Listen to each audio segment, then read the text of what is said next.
Speaker, can I tell the Prime Minister about my constituent, Nicky Blunden, who is 37. She has a son aged 4 and she is dying of cancer. Her consultant wants to prescribe the new drug Lepatinib, which could prolong her life. Last week, NICE deemed the treatment not to be cost-effective. Will the Prime Minister stick to his promise not to hide behind NICE and ensure that the PCT funds forthwith this NHS treatment? Nicky Blunden cannot wait. I ask the Prime Minister to act.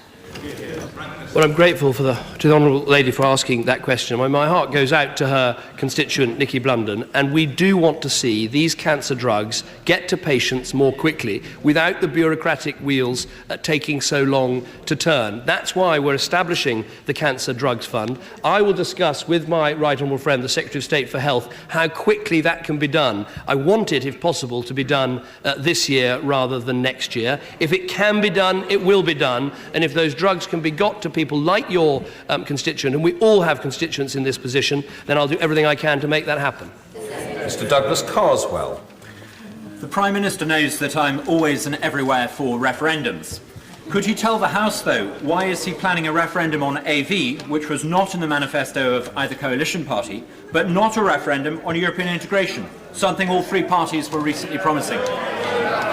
Well, what I can promise my honourable friend is that we will have the legislation on the referendum lock, so that it will not be possible in future for a British government to pass powers from Westminster to Brussels without asking the British people first.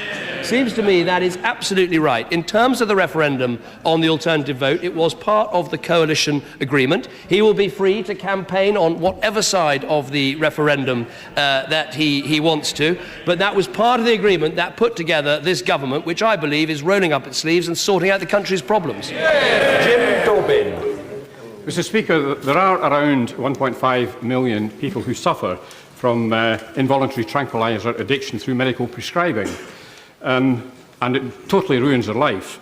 Can the government, or will the government, look at investment in cost-effective, supportive, long-term withdrawal treatment programmes to enable them to lead a normal life, come off benefits and go back to work?